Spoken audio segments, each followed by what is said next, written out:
FIFA the best might be the actual best price out there for a player, right? Yeah, I'm gonna give you 3 guesses. Curling, archery, chess. Dude, I don't know. I quit. I quit. Vini is way more marketable. Rodri was, better. I don't know. We might have to fact check that one. These guys are just going off of BS.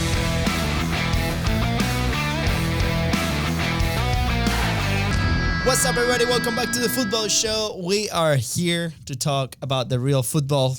For those American friends, soccer. Start calling it football. Oh, I was like, which camera am I looking at? Which camera are you looking at? Right there, for you. This is for me. What's up, Fonzie? Welcome back. Welcome back to the football show. I feel like the microphone is right on my face. Representing Japan. Your second home. My anime country of choice. Yes. For those that haven't watched Captain Tsubasa, totally recommend. Yeah. And if you want some other different football anime shows, let me know. I'll let you know which ones are the good. I pretty much seen them all. Yes, Luca. I was like, we need something to watch on the way, to his school, and nothing, crazy American. So he's been obsessed with Captain Tsubasa, scoring some goals, and here we go. But anyways, today we have a few topics for you, little random, little fun. We're gonna see if we can guess each other's and our opinions and around the world. But I remember when we've ended our soccer careers, after. What are you doing? Right.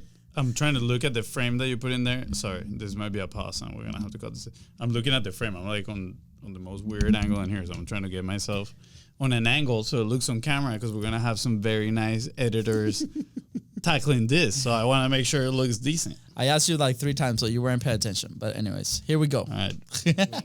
So we both have crisis when we finish playing soccer. We're like, what are we going to do? I decided to be a dad, I guess. I was forced to dadhood, and but as a soccer player, what do you do after you stop playing? And you move around and you join adult leagues. You join adult leagues, Sunday league, but not Diego Forlan, baby. Diego Forlan decided to go and play professional tennis. I was gonna be I'm sure he was gonna be like professional pickleballer. Pickleballer. That's everybody right now. Everybody wants to be a pickleballer. But Diego Forlan, we saw a post the other day, and I got curious. I'm like, what other players have gone, something like that? So I put some thought into this, and I found a few. And we'll see if Fonzie can guess. You ready? That have gone into different careers. Like professionally. Debuted. I think it wasn't like Peter Sech, didn't he go and play hockey professionally? I guess we'll see. So the first one, obviously, Diego Forlan. I think that's cool. I mean, he does look like a tennis player. I do remember hearing when he was a professional football player. Saying that he wanted to go play? No, that he was extremely good at tennis and that when he was young, he had a choice whether he could actually go and play tennis professionally or football. Oh man! And of course, he picked the best sport in the world. Let's go. He was actually good too. Obviously. He was a beast. For those that have not seen his videos, man, his goal scoring was cue compilation of Diego Forlan goals. Yeah, Man United. Oh man, that was good times right there when he was like. I mean, I think he's one of those. The first time I saw him was when he was in Atletico Madrid, and I feel like Atletico Madrid always has like a epic number 9, and it was like Diego Forlan. I think after that came Falcao. Those generations of all Atletico Madrid and Fernando Torres was around that time too. Like he was coming up. That was a massive. Now Fernando Torres was before. Was it before Diego Forlan, Fernando Torres? I don't know. We might have to we're gonna have to fact check that one. But again, it's scary, man. And if you see Atletico today, I mean, that was around the time that they were before they were considered kind of mid-table team, and then that was around the time that they started to kind of move up in the ranks and be considered amongst one of the big teams in Spain. And if you've been watching La Liga lately, now you see the big 3, right? Barça, Atletico, and Real Madrid. And by the time that we're recording this, Barca and Atletico are tied in first spot. So clearly one of the biggest. I think Simeone he has been there for now 8 years. Maybe, I don't know. It's crazy. I'm pretty sure he has more. More years? Yeah, let's see. But anyways, we're deviating a little bit from the topic. As you confirmed that, I'm going to ask you, you had a decent guess with Peter Sech, right? Like, obviously, Chelsea goalkeeper, famous because of his helmet, right? I think it was like the first helmet How many years? Diego Simeone started December 23rd of 2011. So it's going on his 13th public year. math, 13 years. Okay, Actually, in 4 days is going to be his 13th year. Yeah, well, happy anniversary, Diego Simeone. You're a beast. But yeah, all right. Our next player here in the list is Peter Cech, right? Famously known for his helmet and he played in Chelsea for a long time. So you were right, my man. He decided to go into ice hockey. That's pretty yeah, awesome. So the legendary goalkeeper hung up his gloves and swapped them for pads. He's currently goaltender for the Oxford City Stars. Is he still playing? He's still playing, man. He's Wow. still playing. Crazy. All right, next one on the list. Gabriel Batistuta. Wow. All All right, I'm going to go with tennis. Argentina legend, right? Fiorentina, goal scorer, massive, incredible flowy hair. He decided to go into polo. What? Polo.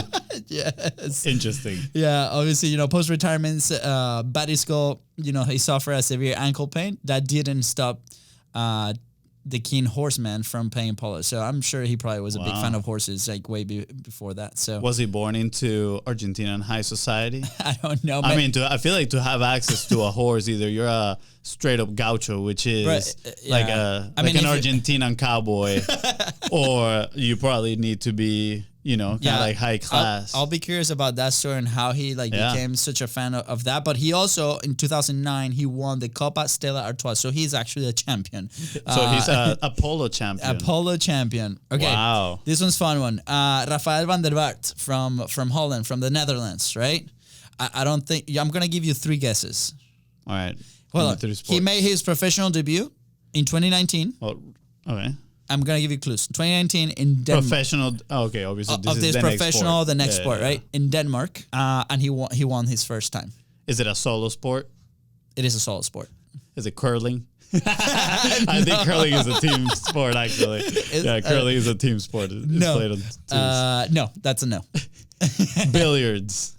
No. I don't know. Denmark, bro. Wait, I'm gonna give you another clue. Is it an ice sport? Is it on ice? No, it's or not snow? It's not on ice. You are standing. Okay. I mean, okay, let's take chess off the table. Dude. I mean, you're standing. You're not like running in the sport. You're just standing. Yeah. Archery. No. I'm going to give you one more. All right. Was it one more clue? You said you were going to give me one more. No. I'm going to give you one more chance. Oh, dude. I don't know. I quit. I quit. Just tell me. Darts. I want to respect darts players all across the world. Is that a sport?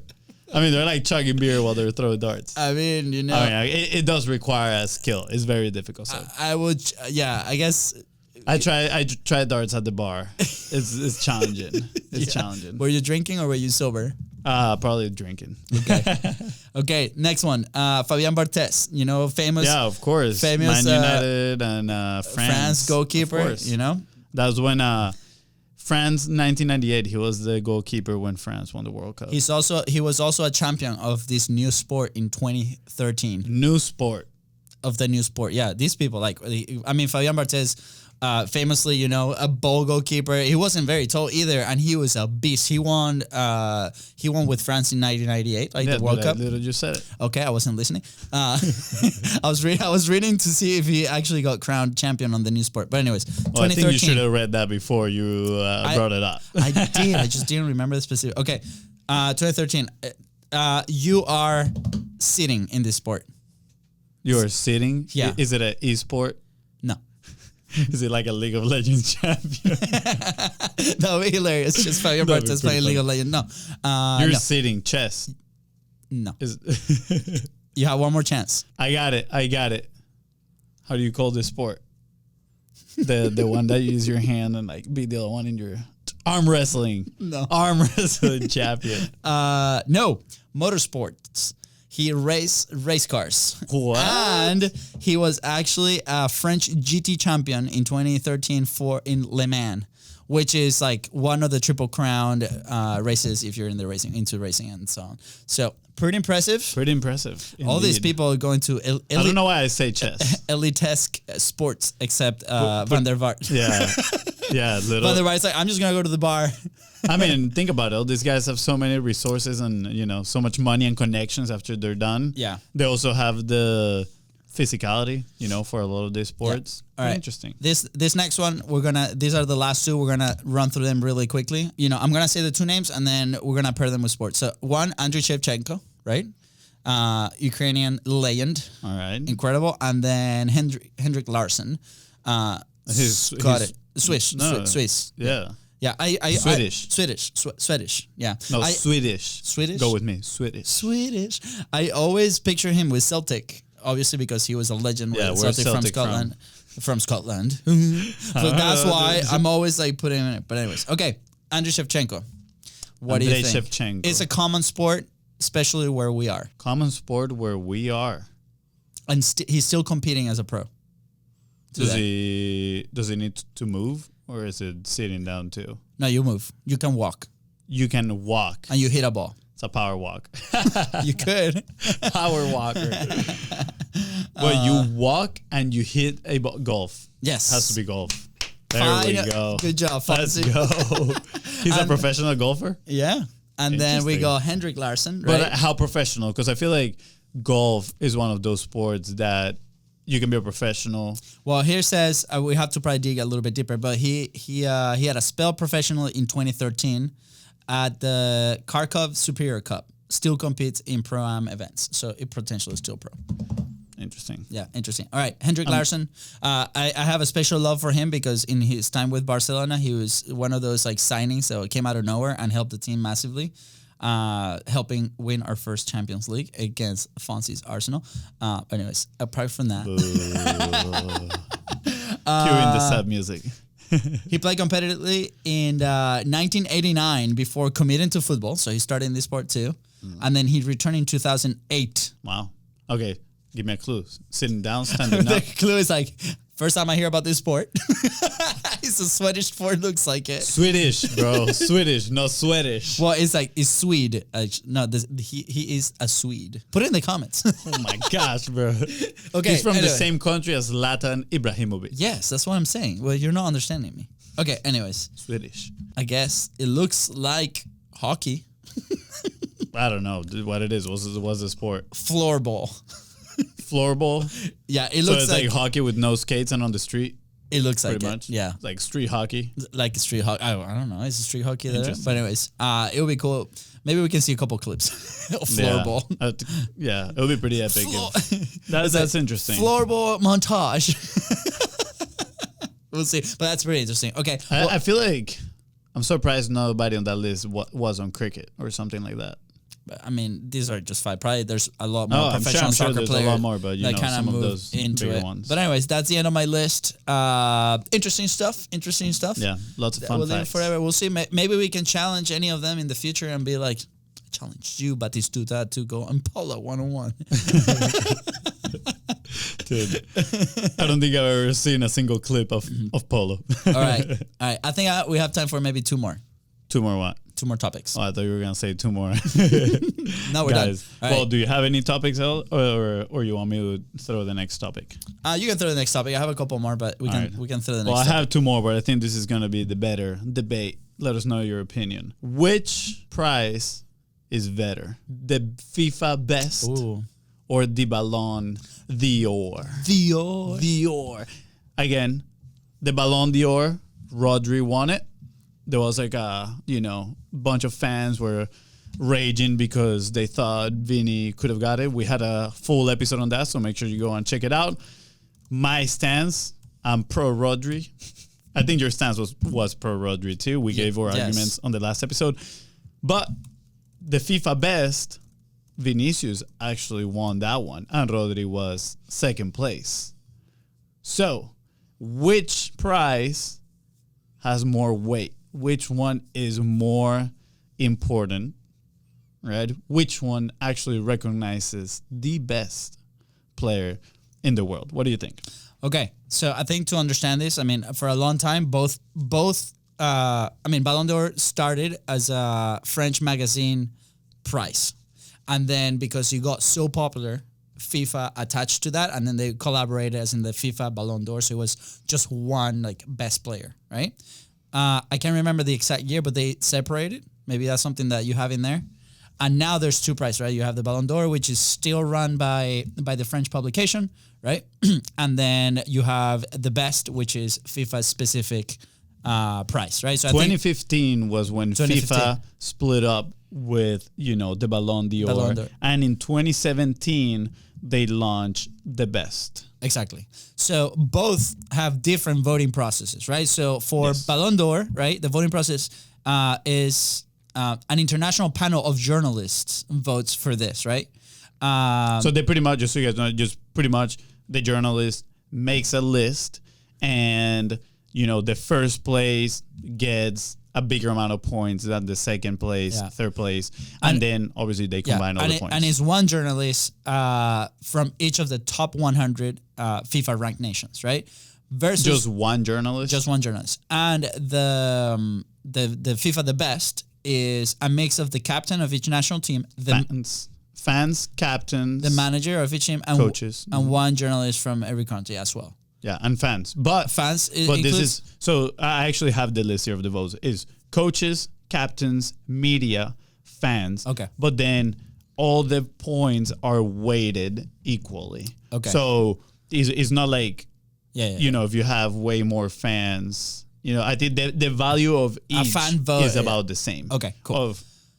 So, one is obviously, from the French publication. The other one is the FIFA the best. Looks like it's more worldwide, right? So I think, obviously, the Ballon d'Or has more name and, is iconic, right? Because it's golden boot. But honestly, I personally think today that maybe FIFA the best might be the actual, best prize out there for a player, right? It's from your peers, it's from coaches, and it's from the fans. They take into account, I think, more variables that are the actual players of the sport versus in Ballon d'Or is an opinion of a journalist who, they tend to be impartial, but at the same time, do I agree that Vini won the best? No, absolutely not. I don't think so. Let's fight it. We'll fight it. That's for another episode. Well, just go listen to the previous episode. Yeah.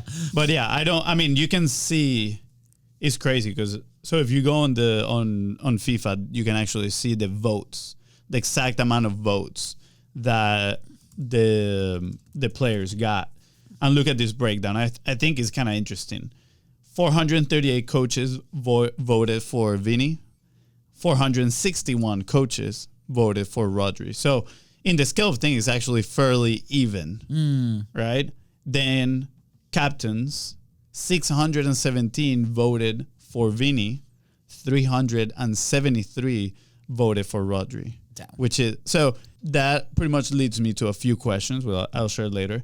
Media, 538 for Vini, 543 for Rodri. So almost even. But look at the fan points. Vini, 1.1 million. And then Rodri, 264,000, right? So, a few things here. Obviously, Vini is a player from Real Madrid, which has the biggest fan base in the world, which I think that definitely affects a lot, right, on the system. Just so you know, the scoring points at the end, the total points that they got was 48 for Vini and 43 for Rodri. So, it's actually really close, even when you see the difference between the fan votes. So I'm curious on this thing, right? It's it says that the votes are kind of weighted equally across these ones, but at the same time, I don't know. I just find it interesting, why coaches, which you would say are more knowledgeable about the game, you could potentially share that, right? They said Rodri was, better in terms, if you want to put it like that, than Vini. But then captains, I'm curious, are these captains secretly Real Madrid fans? Who knows? But obviously everybody's entitled to their opinion. Yeah. But I don't know. I just find it very interesting. And obviously the massive difference, the fan difference is almost 1 million votes.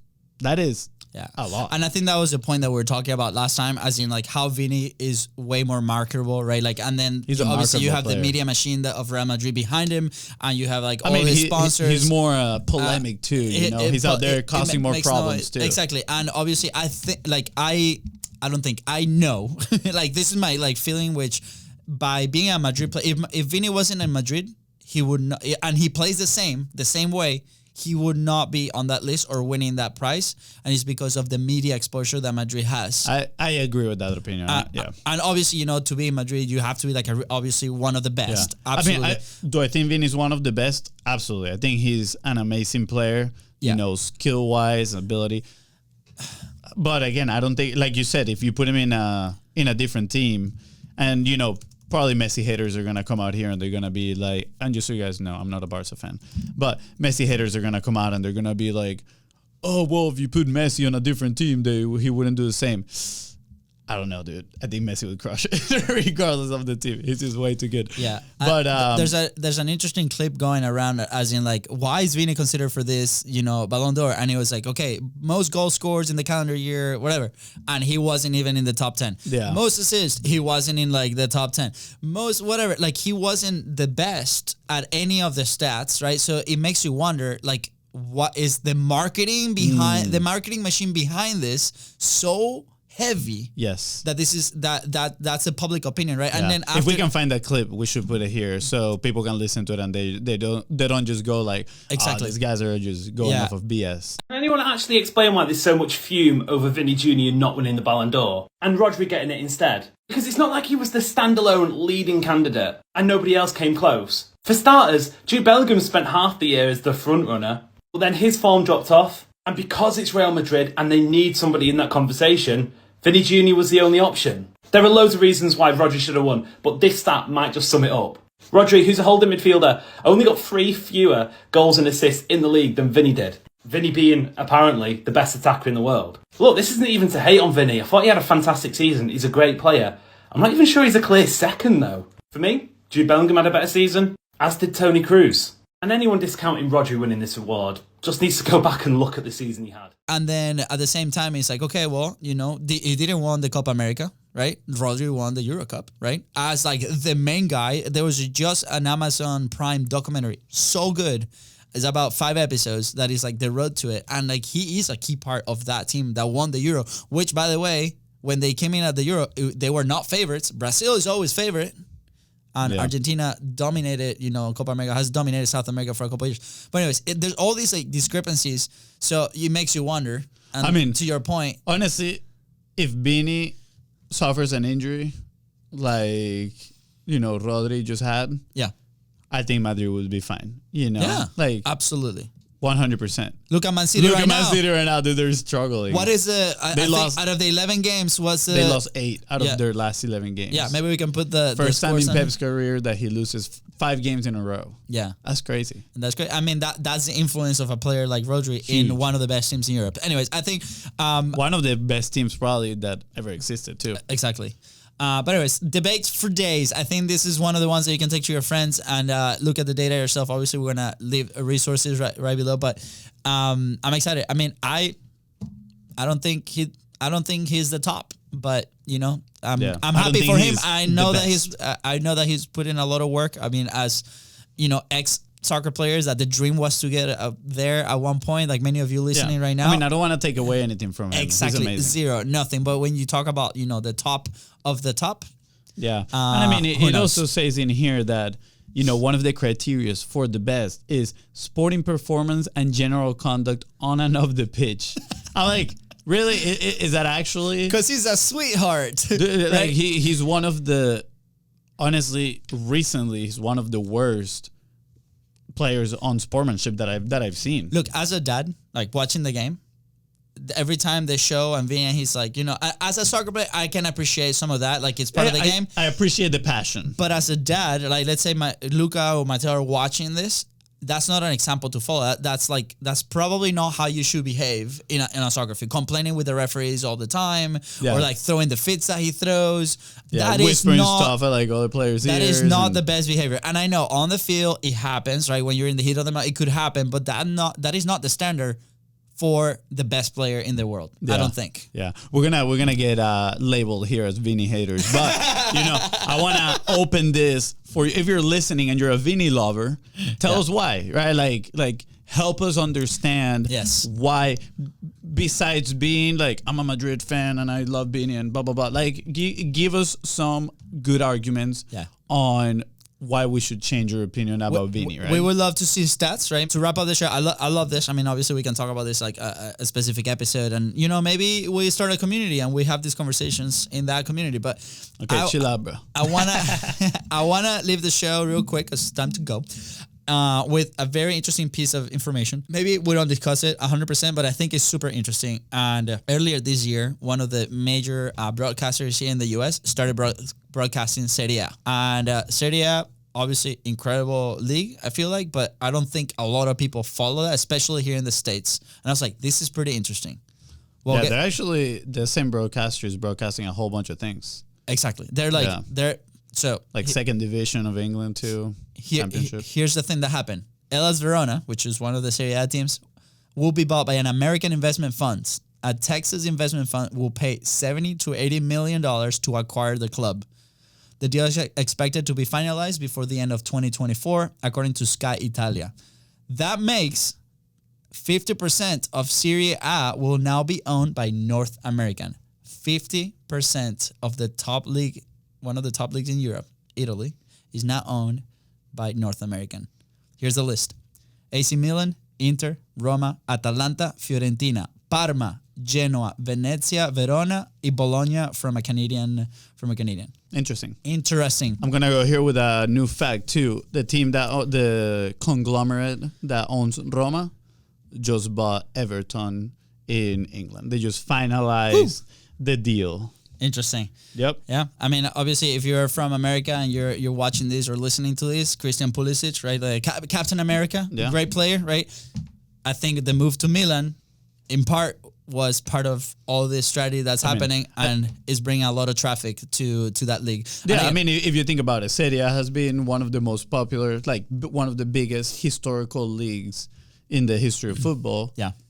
But I'll say in the last couple of years with the rise of the Premier League, and I wouldn't say the rise of La Liga, but I feel like La Liga has just kind of like stay popular because of Barcelona and Real Madrid. They're just huge teams. Well, and Atletico now, so there's like 3 teams that carry. But honestly, lately I've heard more even about Bundesliga than Serie A. But I remember growing up, it was all about La Liga, Serie A, at least in Venezuela, La Liga, Serie A, and then Premier League is when you hear about it. Bigger colonies of Spanish and of course. And Italians. Yeah, for those that don't know, we're from Venezuela, so obviously La Liga is very popular. Lots of Spanish people and lots of Italians.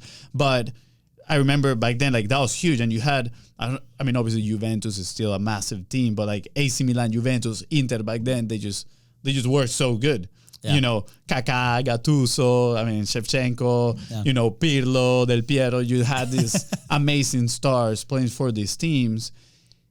And I feel like the years when the Premier League started rising commercially, I personally felt like Serie A started declining. Yeah, they had a... No, I'm not sure if it was just commercially or what, but it did start declining, right?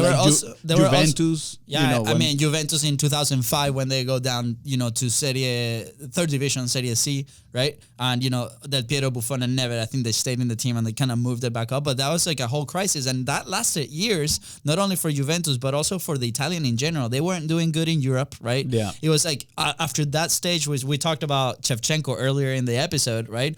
When he was in Milan, that Milan team was scary, right? Like Shevchenko, Gattuso, like Kaká, Pato was in there too. Seedorf, Dida as a goalkeeper. Yeah. That was a monster squad, right? It was scary. Was that the Liverpool AC Milan final?